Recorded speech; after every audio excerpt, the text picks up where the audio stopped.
Hello, my name is Teresa Chickwitz, and I'm honored to be here representing Betrayal Project USA. We are a victim-led organization dedicated to exposing institutional betrayal, honoring those that we've lost, and pursuing justice for the crimes committed underneath the guise of public health and COVID-19. You can learn more about our work, view our victim stories, and submit your own story, and help get involved by visiting our website at betrayalprojectusa.org. You can also follow us on Rumble, BitChute, and X, or just by searching Betrayal Project USA or going to our website and linking to our social media. Today, I have the privilege of speaking with Kim, who lost her husband, Bert, to the deadly hospital protocols in the state of New York. Kim, thank you so much for being here and for having the courage to share Bert's story and your story. If you can, I'd love to start from the beginning and take us back a little bit to tell us a little bit about Bert, the kind of person that he was, and so that our audience gets a chance to know him a little bit. Yeah.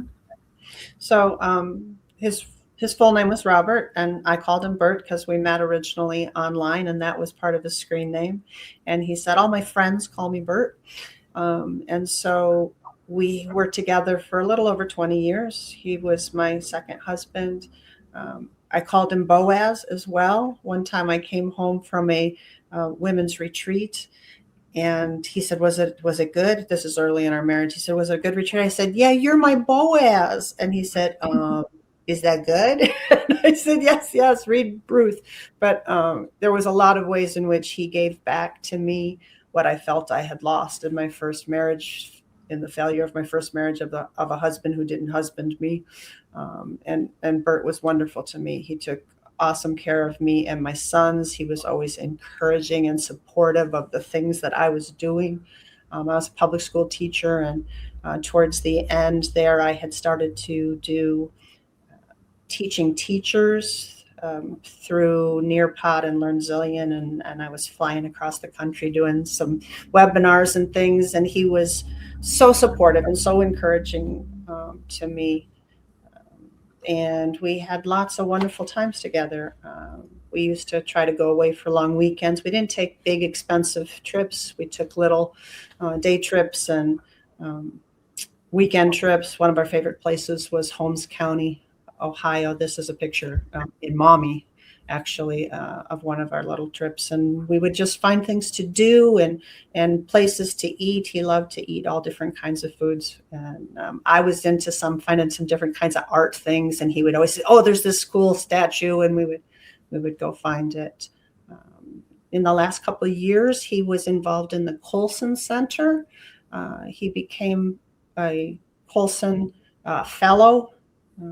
And that was a part of what he was working on, a cohort, I guess it was called, in the Buffalo area, to bring other men and women into the program of learning to really understand a good Christian worldview of life. And so he was one of the directors with that. He was involved in Iron Sharpens Iron, which is a men's group here in the Buffalo, New York area.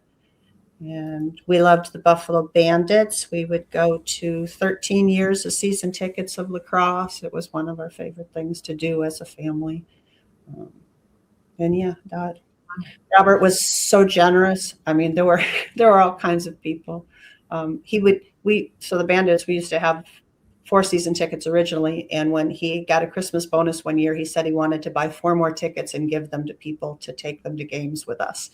And so he would pick out different families that were in church with us and give them tickets. And sometimes he'd take them to dinner before the game at a Chinese buffet.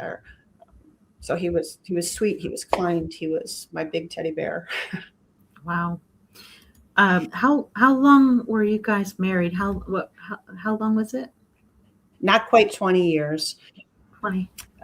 We got married in 2002, and he died that January before what would have been our 20th anniversary. Wow. And, I had a relationship with him that people admired, people wished they had. We had an amazing, it wasn't perfect. I'm not perfect, but we had a really, really good, deep, intimate, close, loving marriage. Wow. It's such a tragedy, seeing one of the good ones that was taken too early. Can you tell us a little bit what was going on in your world, of course, from 2021, heading into 2022? What was your attitudes towards what was going on? Maybe you want to just, what was going on in his world and what he was seeing?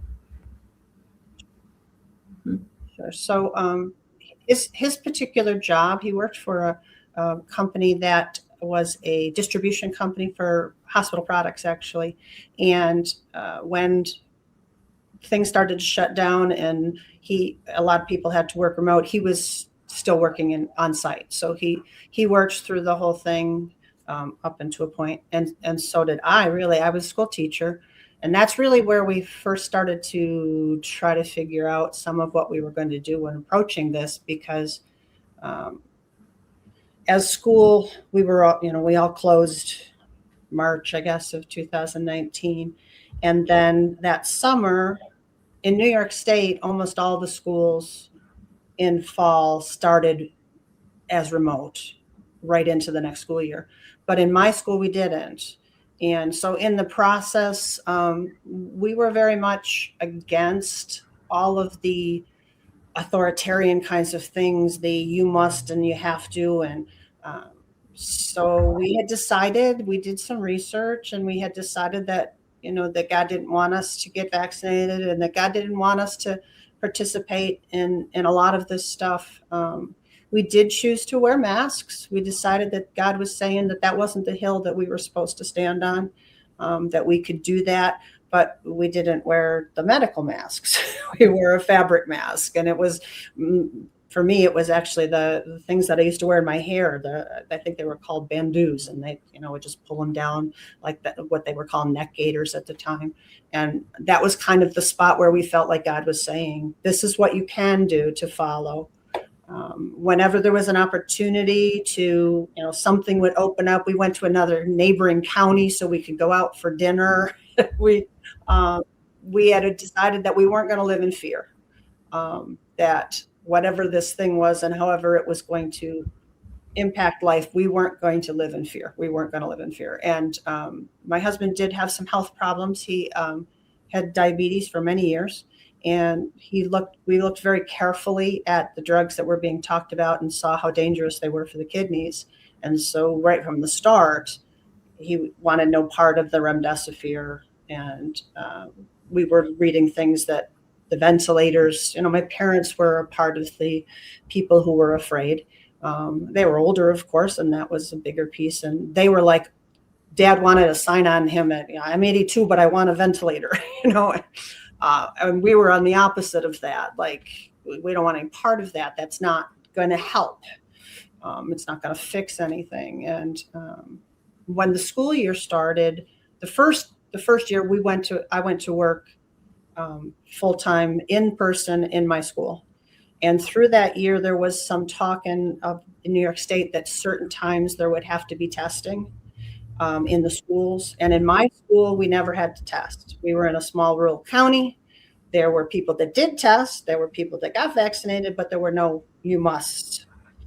And then that September of 2021, 2 days before the school year started, New York State had a mandate that said all staff in schools either had to be vaccinated and prove it or weekly test. And we decided that we weren't backing off what we felt God had told us to do. And I had taken that stand that wasn't something I could do.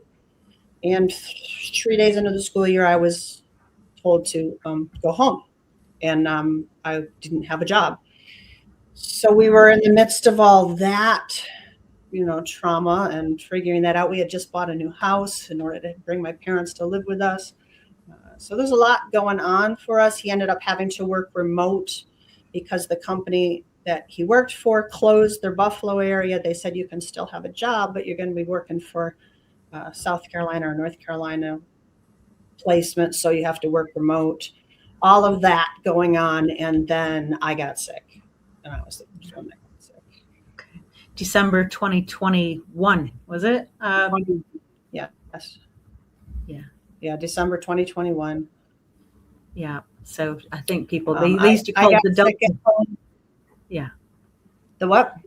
I think that was the same thing when everybody used to call it the Delta variant, right? Yes. It was a pretty busy strand that most of with a lot of the deaths were occurring right in that December 2021. It hit pretty hard. So it Yeah, sounds like you came down with it first at your house, in your own I house, did. yeah. And I mean, we had been going to church. Our church that we had been attending before had closed like everybody in New York and had done the thing that they were told. And then that summer, a church that we had a connection with started having outdoor services. And so we had started back to church.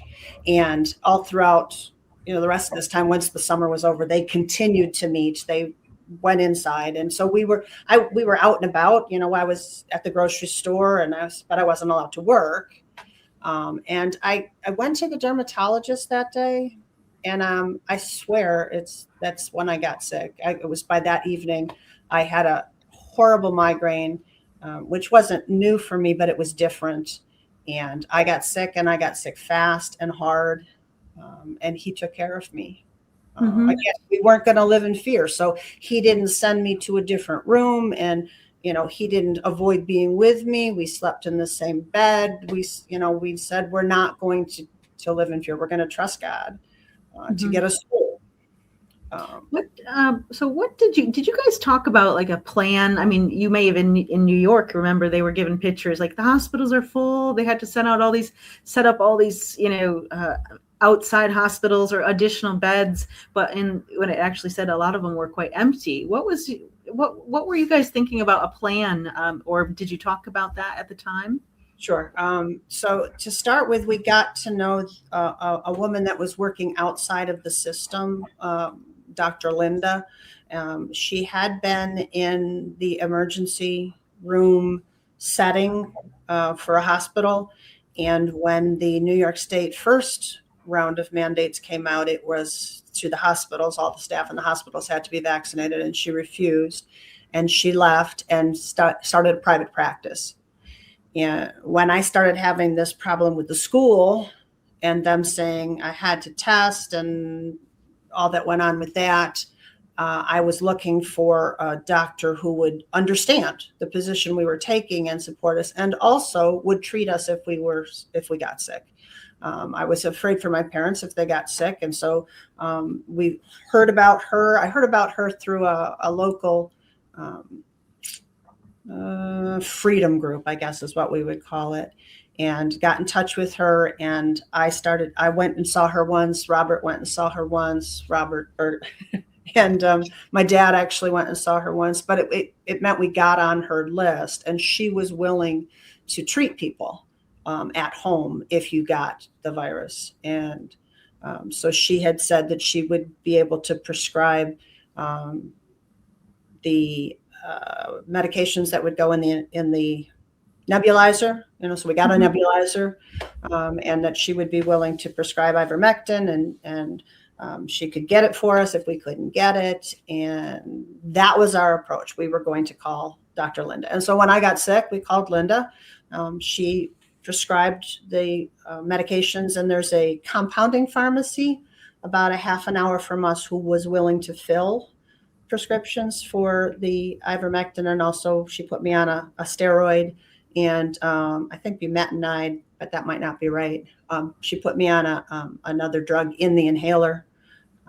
And after about 2 weeks, I was finally better. We felt like I was getting better, but I was like getting back to myself at that point. And just as I was getting back to myself, he was getting sick. Yeah, understood.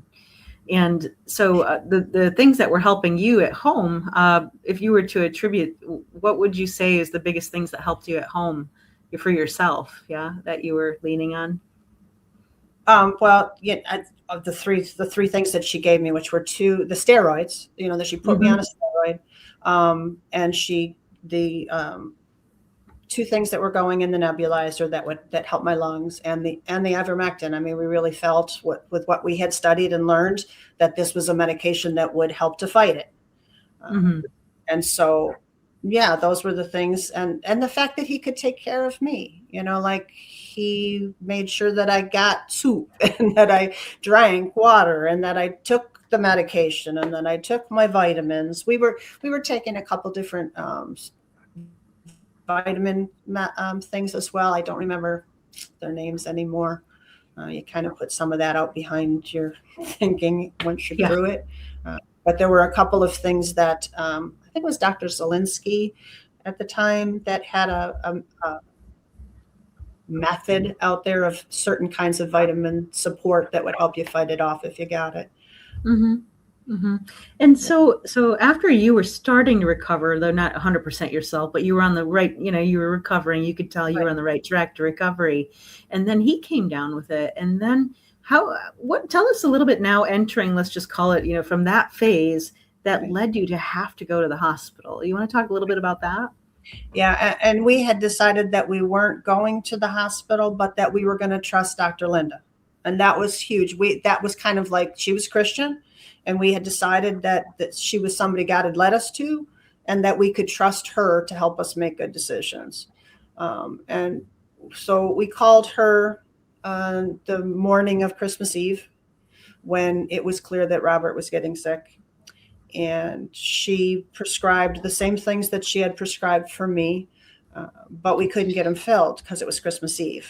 By the time that she had gotten back to us, and the pharmacy was closed, and then of course closed on Christmas Day. So he started taking some of the ivermectin that I had, but he didn't want to use it because he thought I still needed it, and so it was hard to give and get him started on it. But so the day after Christmas, and of course Christmas was horrible. My family didn't couldn't get together, wouldn't get together, and so I sat here alone in our house, and he was in bed most of the time, from the time he got sick, Christmas Eve, um, for the next couple of days. He was so weak and so tired. But I got out the day after Christmas and did get picked up the medication and got him started on things, but he wasn't getting any better. And the night before we went to the hospital, so the day after Christmas, I guess, that is when Linda prescribed oxygen support at home. And that one picture that you have is of him with the oxygen here at home. She had it delivered, to the house through the I forget what. Yeah, that's the one. The whatever the home medical services are, but anyway, they delivered the oxygen, and his oxygen level. We had a pulse ox. That was another thing that we had thought it was a process of knowing how sick we were, kind of thing, and his oxygen levels were in the 80s, and so that was concerning.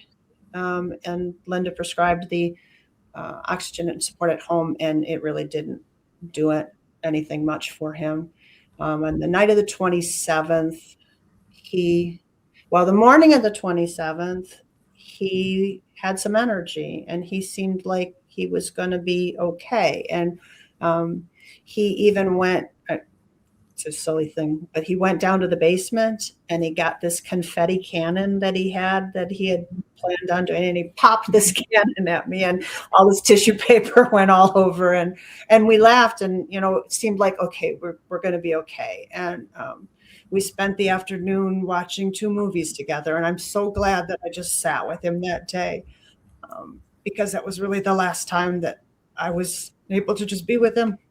That night, he was very sick overnight, was too weak to get back from the bathroom to the bedroom, and he wouldn't. I tried to just take care of him there, and he wanted to get back into the bed, and that trying to get him back to the bed, he was a big guy, and he wanted me to pull him on the floor, and it was like so very hard. And so then we laid in bed, and his heart rate was going through the roof. He had a heart attack in 2008, but was doing well with cardiology as far as all of his checkups and such. But his heart rate was going through the roof, and his oxygen was plummeting. He was down at times at 50, and then he'd come back up at 80. And I just laid next to him, praying over him and encouraging him to, take deep breaths. You got to deep breaths, to try to get the oxygen in. So that morning I said, we got to call Linda. We got to talk to Dr. Linda again. And she said, you need to go to the hospital. And he said, no. I said, when we made the decision when we were well, that we weren't, going to make decisions in the midst of fear, that we were going to trust Linda, that God had brought us to her. And she said we should go to the hospital. And so he agreed. I sent him by ambulance and called my sister. My sister was kind of in the same perspective and beliefs around COVID, and she was not going to live in fear. And she was, she was in the same boat as us. And so she called the emergency room and said, can we come over? And they said yes. And so she came and got me. And on our way to the emergency room, I got a text from him that said, come and get me. And I said, come and get you? How can I come and get you? This is like an hour and a half after I've sent him to the emergency room. And he said, they're not treating me. I refuse to test and they won't treat me. He said, come and get me. I said, where are you? He said, I don't know. I mean, we had sent him by ambulance. They hooked him up to higher level oxygen than you can get at home. I don't know the numbers anymore, but like one notch up from what we had at home. And so he was in the ambulance with oxygen support, and they couldn't keep his oxygen up other than, like the high 80s, low 90s. He got to the emergency room. And of course, I don't know pieces of this till later, but when they brought him into the emergency room, they said they were going to nasal swab him. And he said, no, I can't. God told us not to do that. And they said, well, then we'll hold you down and we will force you. And he said, you will not force me. Wow. They said, then we won't treat you. And it was January in Buffalo. All he's got on is a shirt and jeans, and they let him walk out in, I don't remember what temperature, but way below freezing, and just out the emergency doors. And that is where Kelly and I found him. So when we got to the emergency room, we went to the desk, and I said, I need to see Robert Lewis. They said, oh, he's not here. He's been discharged. I said, how can you discharge him? I sent him by ambulance. He's not okay. Well, they started mumbling and we're not going to treat him. And so I called Linda and I'm talking to her with them, and the security guard is trying to throw us out. In the meantime, Kelly has gone to find Bert, and she found him wandering around, hardly able to walk, that not quite passing out, but you're not okay. Mm-hmm. I mean, obviously he wasn't okay. That's why we sent him to the hospital. And she found him, brought him into the waiting room while I argued with them and said, you are going to treat him. And so they cut the old tag off his arm and put a new tag on his arm, called us back to triage, where they started the whole argument again about testing him. I said, he needs oxygen. He needs hydration. This is what he's dehydrated. He needs oxygen. And they said, well, we don't know. We can't treat him if we don't know what it is. I said, don't treat him. That's ridiculous. Of course you have to treat him. Well, and then again, starts arguing. I said, listen, I'm not having a theological argument with you. We don't have time for that. This is not okay. You are going to treat him. So then they put a pulse ox on him, and his oxygen was down to like 60, 62. And they went, oh, you need oxygen. Yeah, no, really? So in the meantime, the security guard is trying to make me go, like over here. The manager who called us back for the second triage is arguing with me, and she doesn't like that I'm getting angry because you won't take care of my husband, And so the security guard finally says, they're going to take care of him now. So you have to go. You have to go. I'm like, how do I know they're taking care of him? Well, so they brought an oxygen, one of those big metal oxygen tanks, hooked him up, and so sent us out the door. So my sister and I went out the emergency room door, in a side door to the main hospital, and went on a hallway to just sit and wait to really find out if he was cared for. And we were kind of like hiding. We weren't really hiding. We were sitting in plain sight, but trying to be unobtrusive. And I find out later that as soon as we left, they told him to pick up his oxygen tank and go sit in the waiting room. Mm. And within 5 minutes, apparently, of being in the waiting room, he passed out and hit the floor. And while he was on the ground, they nasal swabbed him, even though we had been refusing and I had been there throwing a fit. Yeah, that's the hallway where we kind of hid. But I found out later that they nasal swabbed him because they say he's positive. And I said, how could he be positive? He wouldn't test. And because of somebody that I know in the hospital, we ended up finding out that, in fact, they had tested. And to start with, 3 hours later, when I finally get some kind of information, they tell me that they're taking him for a CAT scan. I said, a CAT scan? Yeah, for the fall. I said, what fall? He didn't fall. They said, oh, he didn't fall with you? No, he didn't fall with me. And it turns out that was the whole scene in the waiting room where nobody was there to help him. And I personally, at this point, think that they did that intentionally, knowing that if he passed out, they could test him. Wow. And what I'm hearing already is that you're not able to be right by his side. They're already removing you from the situation and from the decision making process. And for sure, yeah, they were mad that I was even trying. I mean, they were mad. And then when I sat in that hallway, my sister and I, we were afraid to go back over and ask about him for fear that then they would know we were still there. And finally, it was like 4:00 in the afternoon. A security guard came over to us and said he was with the National Guard and had to take us out of the hospital. I said, I'm not leaving until I know you're taking care of my husband. I said, he won't answer a text. At one point, he said, go home. And I said, are they taking care of you? And he wouldn't answer me. And by that point, they had him in an isolation room with a BiPAP mask on. So he couldn't have talked to me if he wanted to. Right. And he was terrified. Terrified. What can you tell me a little bit about that? Number one, your discussions about being put, let's just say, on ventilation, your discussions around that. What was his desires, and were those desires made known right there at that point? So we knew we didn't want a ventilator, and we knew we didn't want remdesivir. And from the second that he got into the back part where they would actually treat him and stuck him in isolation, they were saying, you have to go on a ventilator, you have to take remdesivir. And he said, no, I'm refusing those things. And so they put this BiPAP on him. And, we didn't really understand at the point. We didn't have a choice hardly, like that was all they were going to do to give him any oxygen at that point. But later we accepted the BiPAP, having no understanding of the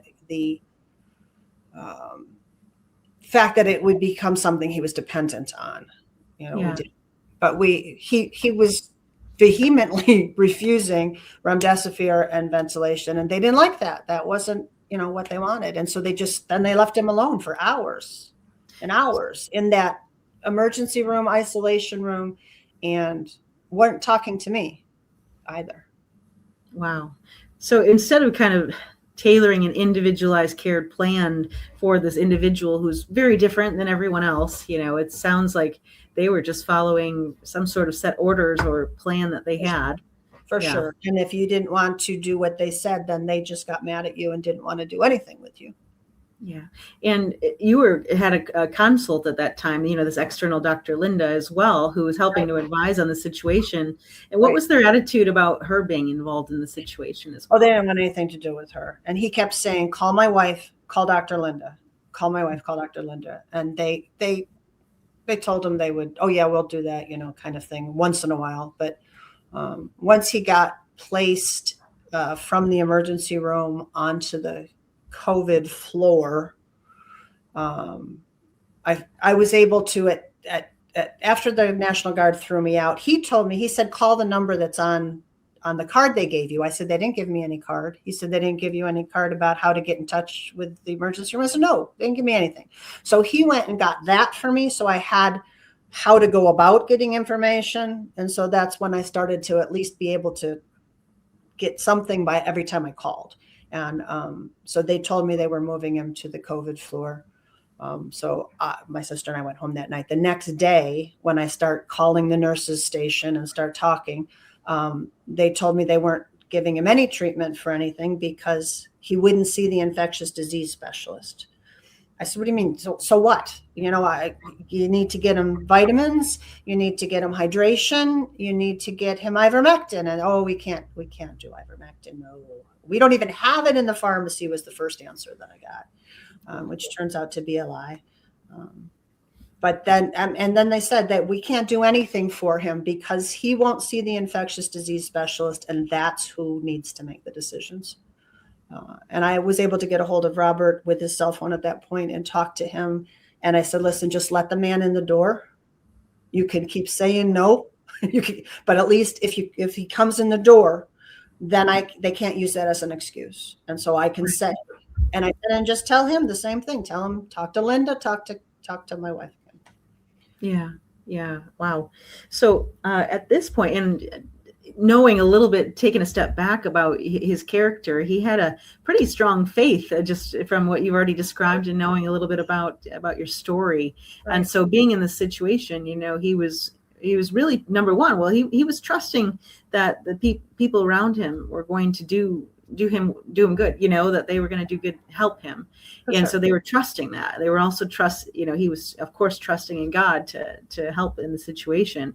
And what happened at this point in time? So the biggest themes so far is that they kept you away. You're really struggling to get information, to be able to help make decisions quickly, to see, you know, what is getting the right people to talk with each other. Now you have this infectious disease doctor because you're trying to get ivermectin and get him what he needs. They're saying, no, there's no way we're going to give him this for all the reasons that you mentioned. What happened then?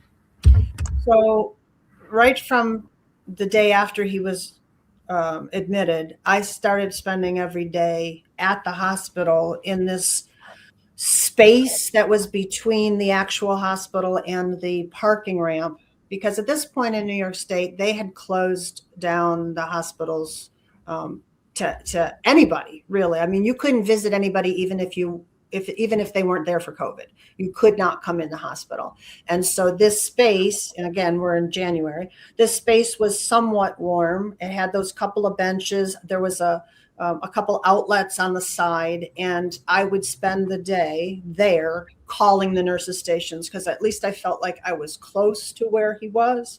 And I would sit there and pray and make phone calls and to the nurses' stations, to my friends who were praying, to some people in the freedom movement that had offered help in ways.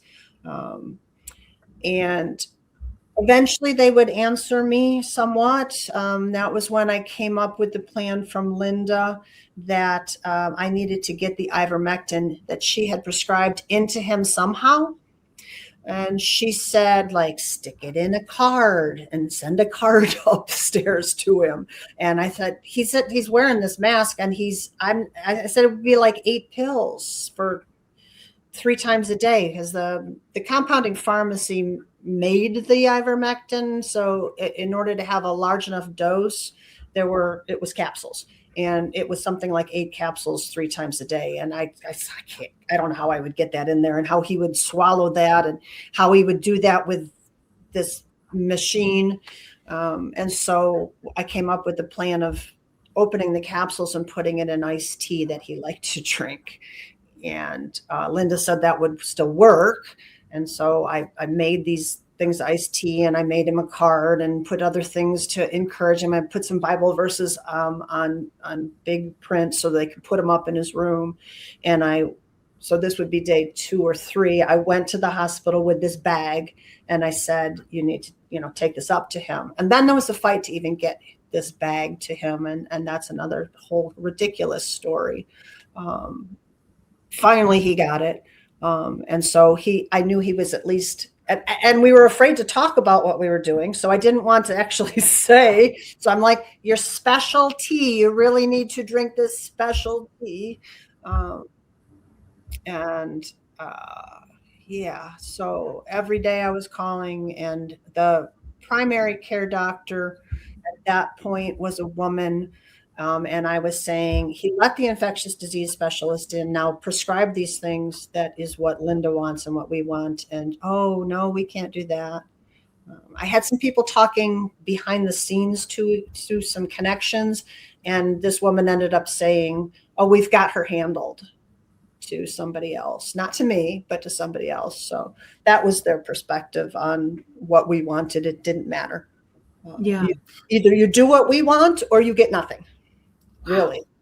Yeah. And making you, making the requests that you were making you feel like they're just so out of left field, even though, the same things that you're asking for, and a lot of the other countries around the world, this is what they're mailing out to people, Right. yet we can't get it here in our first world, first nation, to be able to get just the basic things that you're asking for. Vitamin C, hydration, ivermectin, of course. Yeah. Wow. And so then you had quite a lot of doctors, right? There was remember, there's a lot of doctors every day. The hospitalists, which is, I think, a major problem that continues. It was started before COVID and it continues. And that is that your doctor doesn't take care of you or even get communicated with anymore. These strangers are in charge of everything about your health, and they only, they know this much about who you are and how you. And so we had one doctor for about 3 or 4 days. She seemed nice. She basically had me snowed that she cared. And she's the one who said, oh, we got her managed behind the scenes. And then we had another doctor come on, and then another doctor. I believe the total was 8. It may have been 7 or 9. Over 18 days, he had that many different people in charge of his care, taking turns, like theoretically all communicating, from one passing it on to the next. But, I mean, it was awful. And a couple of those doctors were really nasty, didn't even want to talk to me. I tried to get the respiratory therapist to call me back because he needs these nebulizer treatments. That was what she had prescribed, and they had given him 1 or 2. And I wanted to talk to the respiratory therapist because they're the ones that were putting the BiPAP on and off. And I was trying to help him manage that so he could have time to drink. They were only giving him a liquid diet. That I found out a couple days in. And when I would say, did he eat? I would call the nurse's station every time the shifts changed, was my plan. So I would always talk to the nurse who was going to be his care at that time, ask him how he's doing, remind him that, that we care, that I'm out here, that I'll get in as soon as I can. But yeah, everybody just sees, this little box, you have COVID and therefore we do X, Y, Z. Oh, you don't want that? Okay, well then we don't do anything with you. And because of this whole process of being gowned up and everything to go into the rooms, people weren't taking care of them because it took so much work to get all their gear on and go in just to do something. So they weren't doing the little things that make the difference, like making sure the tray was close enough to him, making sure that the tray got there when he had the BiPAP off, and so he could eat the lemon ice that might have helped his throat feel better. But it was melted by the time this respiratory therapist came.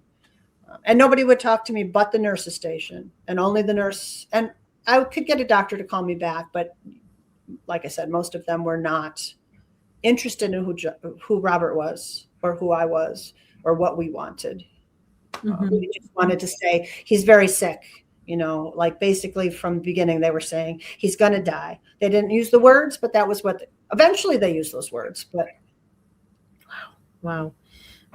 So he was in there for a total of 16 days, right? And I think just the first days was, you were fighting to try to get the right people, number one. And then, I think, yes, So what happened after, was it day 5? Did you start to see some changes in the hospital? Um, it was no closer to day 10. And in my mind, everybody at this point has been saying 10 days, 10 days, 10 days about everything with COVID. And so I kept telling him with what some days he was answering me and some days he wasn't. I could see the discouragement happen. And I said to myself, okay, I just got to get through 10 days. Once we get through 10 days, I can get in there and I'll be with them. At that point, they had opened the hospital back up. If it wasn't COVID, you could get in. And so I figured we could get him moved and I would be able to be with him every day. And it was about day 9 or 10 that a new doctor came on who actually cared about us. He called me when he started to take care of Robert and said, what do you understand about your husband's condition? And we had a very good talk. I said, I understand he's very seriously ill, but I said, the way I see, and I was following, I got in on the chart to see the app. I fought. That was another thing that took layers and layers of trying to get the app. They obviously didn't want me to see, but I could see that his numbers were not getting worse. They weren't really getting better, but they weren't getting worse. And that was what I said to this doctor. They're not getting worse. I know he's very ill, but he's not getting worse. And he said, that's true, and I asked him for the ivermectin at that point. And again, I asked every doctor who came on, but this doctor said, to start with, he said something to me like, we're doing everything we can and we're giving him everything. I said, no, you're not. What we want is ivermectin and we want these vitamin supports. And he actually got a very low dose approved and he got me in to see him. He's the one who told me, well, he could be in here in isolation for 21 days. I said, he's not going to make it alone for 21 days. If you don't get me in there, he's not going to make it. And that doctor cared. That doctor heard me say, I've already been sick. I was sick first. Yeah. And so that mattered to him because I wasn't going to be exposed and exposing anybody else. I was sick first. And He got me in. And he got me in to see him. And it was 10 days before I got to see my husband. And by this point, obviously the isolation and not being by his side to be able to make decisions quickly and just observe him and look at him and know what he needs, turn him, the quick care that every patient deserves with their family. Right. But you also mentioned, just understanding what was happening with the nutrition and yeah. That was another thing that I said to this doctor. I said, he can't get well. How can he get well if he hasn't had any food in days? And because he was diabetic, that makes that even more of a issue. I said, can you get him some Ensure or some? And he said, oh, we can probably do that. And so he was moving him to at least thick liquids. He told me that because of the use of the BiPAP, they're afraid that they're going to aspirate. And so they only give them liquids. But he would give him thick liquids. But 10 days and nobody thinks to give him any kind of nutritional support. And he wasn't getting an IV. He told me that they like to keep the COVID patients dry because their lungs would get overwhelmed with the fluid. So they weren't, giving him IV hydration. So I kind of lost my train of thought there. I'm sorry. No, that's okay. We were basically mentioning, you're talking to this doctor who seemed to care, but things were kind of transitioning at this point because it was, number one, he wasn't getting food and he wasn't getting just he was weak. Weak. Yeah. He was so weak, and I could see he was engaging with me less. Texting less, he couldn't talk very often because he had to have that thing off when he would talk, but he was engaging less with me. And I knew that he was slipping away from me and going to be, discouragement and despair on top of sick doesn't help. Besides, the disease itself had an effect on your emotional health as far as it brought with it this darkness and this depression. So I said to this doctor, I have to get in here. I've been saying to every doctor all the way along, I need to get in there with my husband. And he listened and he let me come in. He called me back and he said, I've got you a special one-time 15-minute visit. How soon can you get there? I said, I'm getting in my car. And I drove over. And when I was able to get in with my husband, I stayed for closer to an hour. But to start with, when I arrived, so the other thing that helped us, that I saw God's hand in, even though Robert died, I saw God's hand taking care of us in little ways. And one was a woman that I had been counseling with was a chaplain at this hospital. And so she was the only chaplain in the hospital who would go into the COVID ward. And she went in every day and saw him. And that was something. He saw a familiar face. She wasn't his counselor, so it wasn't, the same, but he saw familiar. She became his friend and was the only one that really could get in there. And so when I was given permission to see him, she met me there and went up with me. And when we came into the room, he told us, he was like trying to gesture to us not to sit down. And I didn't understand. And she figured out that the bed was wet. And he didn't want us to sit. And so we went out she went and got a nurse and we went out in the hall and they changed the bed. So I don't know how often that happened to him. In the process of those 10 days, he had a couple of times when he tried to get up to use the urinal or the commode and his oxygen dropped and they had to call a rapid. And so they were telling him to just lay there. They didn't want him to get up. But anyway, I got in there that day and was able to talk to him. I told him, like we're heading to 10 days. So it must have been day 8 or 9 that I got in there the first time. I said, at 10 days, we're going to get you out of here. We're going to get you in a regular room on day 11. So it might've been 9, the day after 10. And he said, so that's the plan. I said, yes, that's the plan. And he said to me, march around the hospital and call down the Jericho walls. And I said, oh, okay. And so I did by myself that day. And I said, I'll get our friends. So on that day, when I left after being with them for an hour, I did that. I marched 7 times around the block of the hospital, praying and begging God to call down the walls that were keeping me out, that were keeping him from getting the care he needed. And then I reached out to friends, and the next day there were about 20 people that met me, and we did that. And we video chatted with him just briefly. He saw everybody was there. I could see that lift in his spirit, that he was thinking he was going to be okay at that point, because we were being able to be with him, even though it was an indirect way at that point. Yeah. Wow. And just kind of taking a look at everything that's happened, it's like, here's your husband. You should be able to be right by his side. Again, somebody that you've asked for basic care, vitamins, dehydration, again, ivermectin. You're isolated, not able to get into the room. You're having to fight for communication. They're kind of giving you, you finally get one doctor who seems to cooperate with what you guys are hoping for.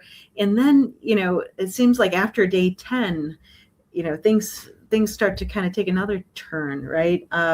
What was happening at that point in time when you were thinking he's going to be able to move to another room, but then it seems like something happened, right? So, well, he had 2 different episodes, and I don't know which days they were, but he had 2 different episodes during the night. One time was that he had agreed. So the BiPAP thing, at the beginning, we were pulling him off of it as much as possible. And then they talked us into having it back on as long as they told him they would come every 2 hours to make sure he could handle it, because it was really hard on him to use this machine. And they didn't do that. And then they were supposed to, we had, again, argue with people and found out that we had made the decision he would have it at night when he was sleeping to help him. And then they didn't come and they didn't bring it. Well, they wanted to put it on at like 5, and he didn't want that because he wanted to be able to talk to a couple of people, watch a show on TV. That's the other thing. This BiPAP machine was so loud. on your face, and you know, the sound that it made. He couldn't even like watch TV or listen to praise music or anything. So then he said, no, come back after 10. And they never came back. And so he didn't have it all night. And then he had a very bad day the next day. And then a couple days later, in the middle of the night, my phone rang and it was him, but he wasn't talking to me. And it was just noise in the hospital room. And somebody said, he's got his phone. He made a call. And I don't know what's going on. And then they like shut off the phone. So I've just heard all of this. Apparently they had called a rapid on him. I think somebody kind of says something like, he must be afraid and call. I don't know exactly, but I was terrified. In the middle of the night, I get this call, but he doesn't talk to me. And I really don't know for sure what happened that night. The next day, I got two different stories. You know, one is saying, oh, everything was fine, and one's saying no. And he would tell me something simple, like he would text out rough night or lousy BiPAP care. Or at one time he said, they're trying to kill me in here. I mean, like, I'm dying in here. So yeah, things said. And then, so on the last day that we had this really good doctor, he was with us for like 4 days. On the day that he was transitioning out, that might be like day 14, he said to Robert, I think you need to start thinking about hospice care. And Kathy, the chaplain, was visiting with the other person on the other side of the room at this time. And she heard the doctor say that to him. And when the doctor left, she went right over to him and she said his whole countenance, he had just dropped. He was just like, I'm done. It's over. And she tried to encourage him then. And I got back in to see him the next day. In the meantime, this doctor says to me, I think you need to start talking about comfort care. I'm like, comfort care? You know, I just saw him 2 days ago. He's okay. Like, what do you mean by comfort care? And they're like, well, if you don't sign this paperwork early enough, then he can really suffer. I said, I'm not signing anything like that unless that's what he wants. Now, he was DNR right from the beginning because of the heart attack, and he had another serious health incident in 2016. He was a DNR right from the start. They didn't talk him into that. But he wasn't at that stage as far as, you know, the end. He was so... I got in to see him another time. I kept begging this guy before he left to get me in again.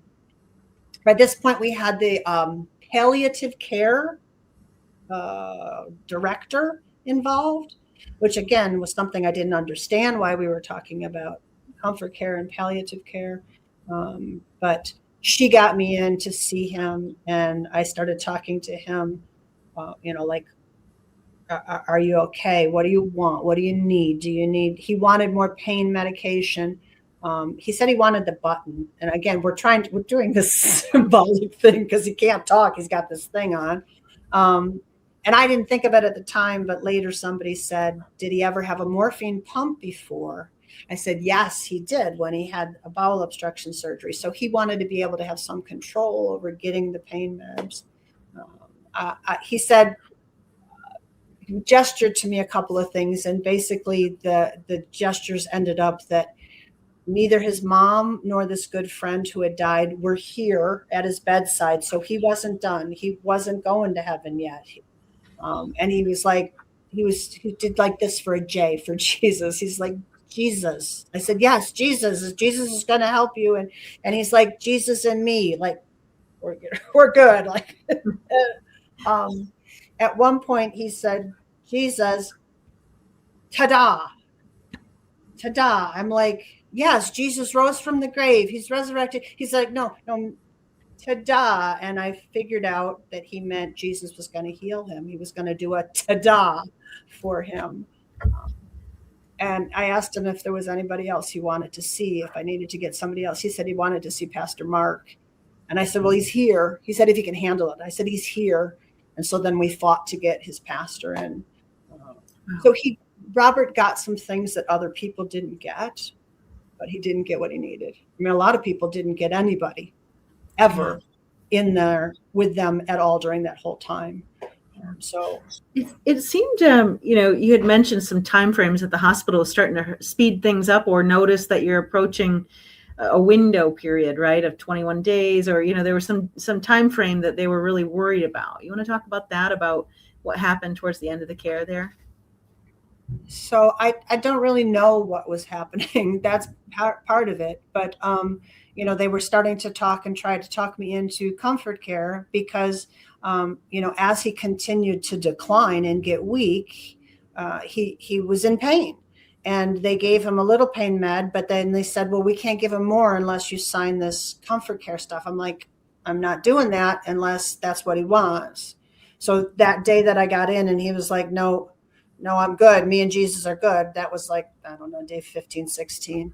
I said, okay, then we're not doing that, and I just kept pushing for, well, just give him another little dose of pain meds. Like, this is silly that you can't do anything else without, like, I'm not signing this thing until, and there's a, well, he could die when you're not there. I'm like, I'm okay with that. Like, we're okay.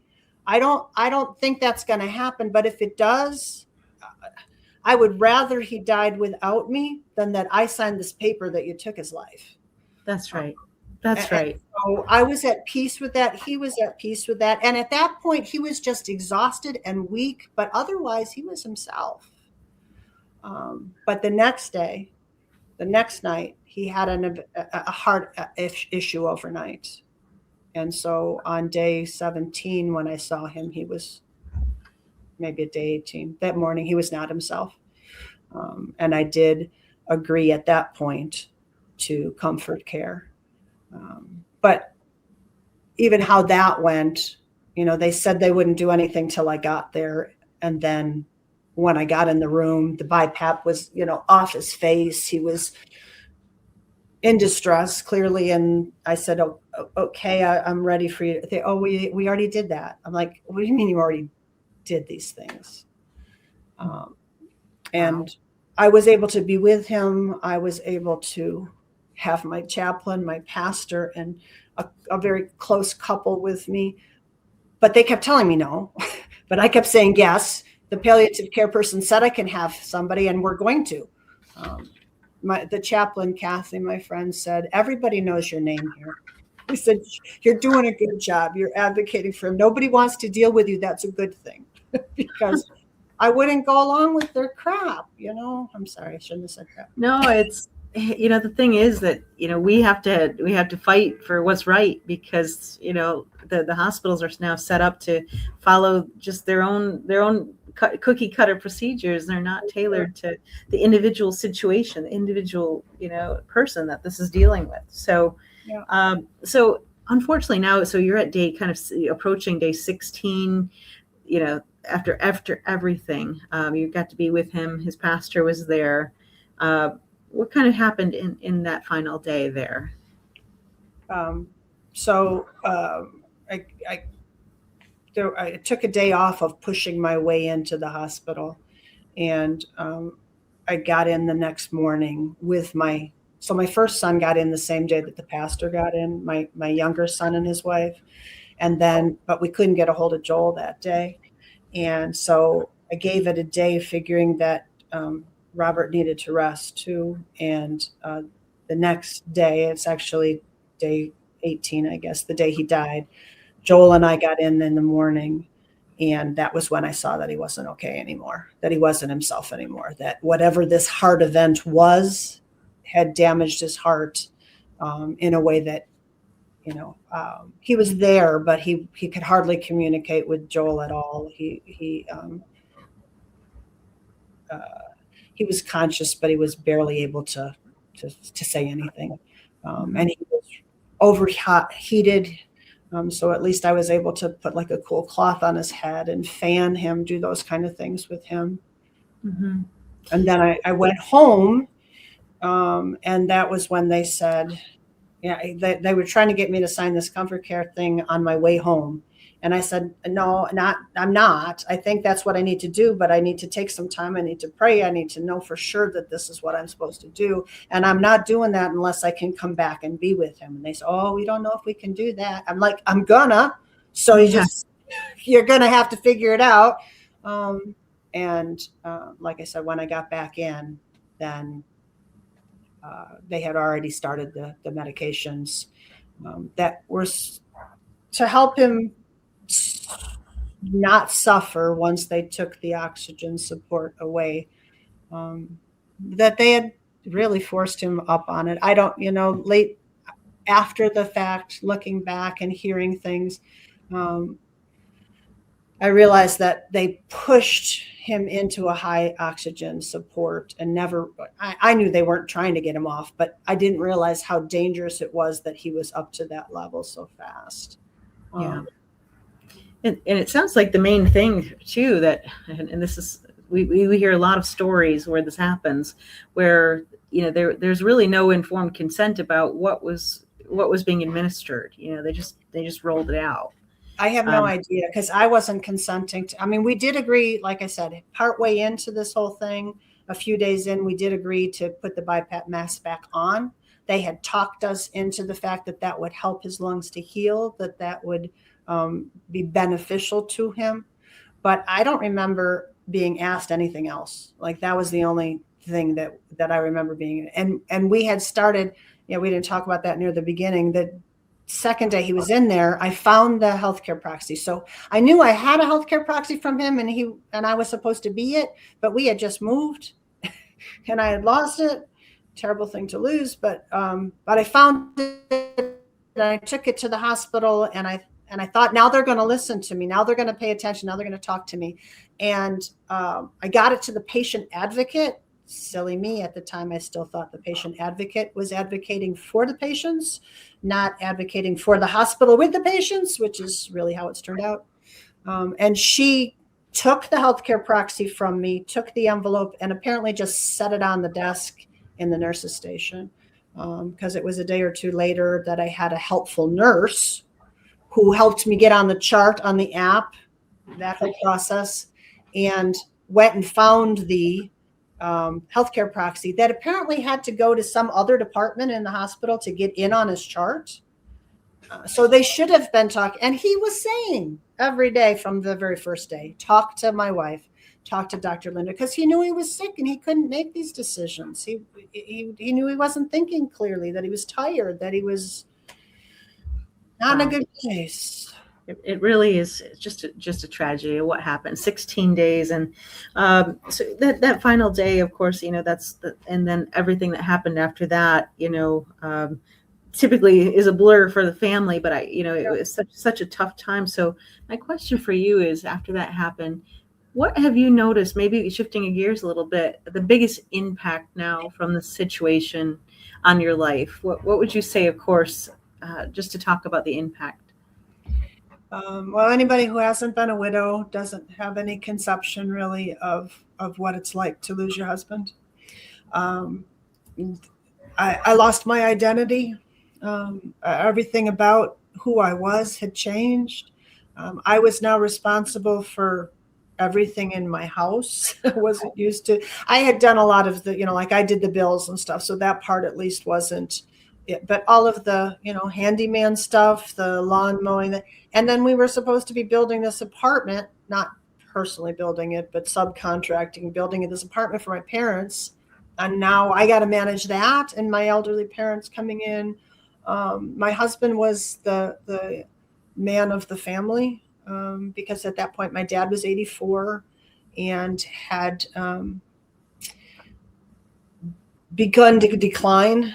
And so he wasn't able to do things for me or my sister is married to a man who's quite a bit older than her. He's in fact the same age as my parents. So he wasn't physically able to do those kinds of things to help us. And, all of a sudden I'm alone. That's our new house. And that was him sitting on the deck that first fall there.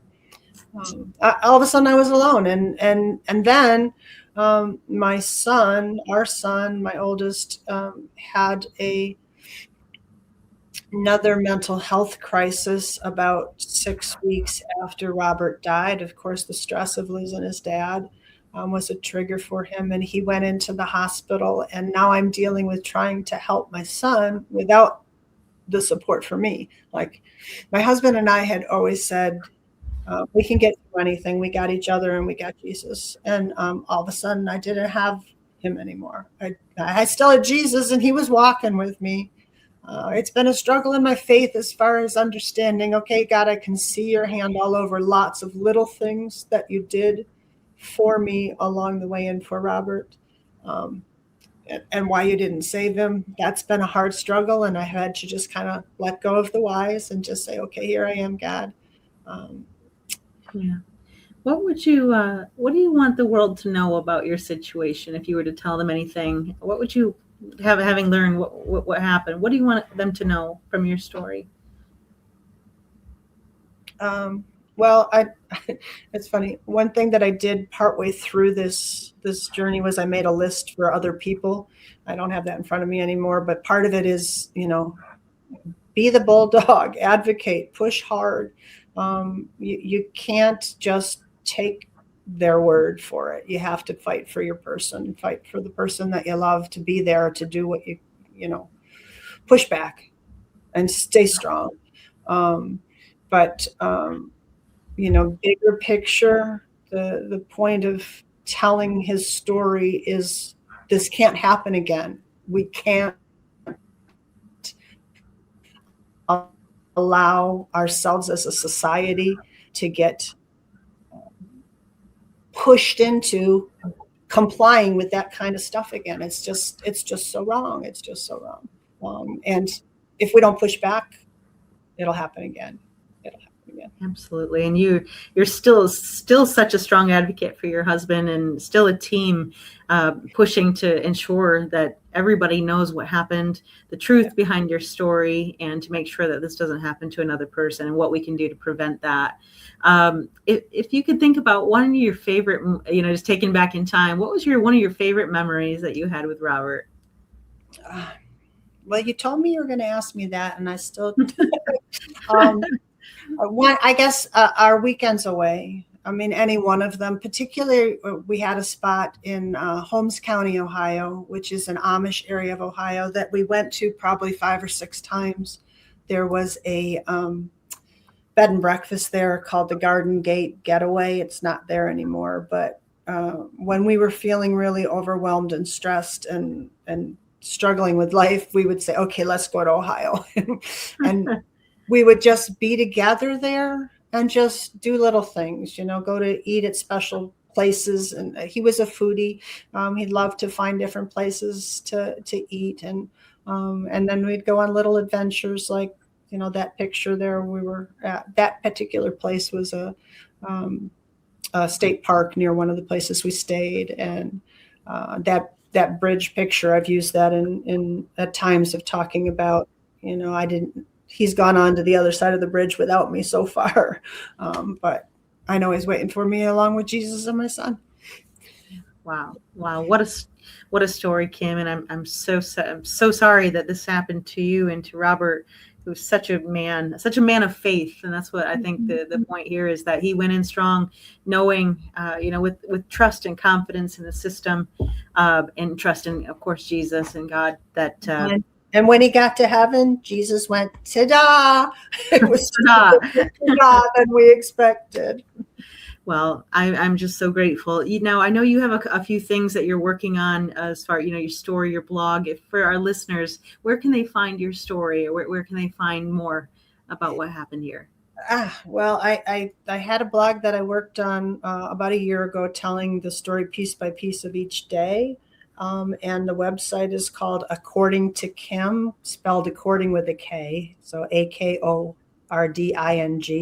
to Kim.Weebly, WEEBLY, because that's where it's hosted.com. And I'm hoping to write a book one day here called 3 Seasons of Winter, telling the stories of 3 really difficult seasons for me, one being about Robert, one about my son Joel, who's no longer with us, and one about what the school put me through. So we'll see how God uses that. You are a warrior, Kim. You keep up the good fight. And again, thank you so much for your courage to come tell the story. It's not an easy thing, but you're here doing it. Thank you. And the point is that we want everyone to share these stories. So if anybody's listening to this and you know that this happened to someone you know, or even yourself or one of your loved ones, please come to betrayalprojectusa.org. You'll meet a volunteer like myself, or there's several others as well who will help walk you through the process to schedule the interview so that we can make sure that these stories are pushed in and make sure that this never happens again. We want to raise awareness of what's actually happening in our hospitals and get accountability for the crimes against humanity. So please visit betrayalprojectusa.org. Again, I thank you, Kim, for your time today, and everyone listening. And I hope that we'll stay in touch and follow you as we progress to hear the rest of your story. So thank you, everybody. Thank you very much.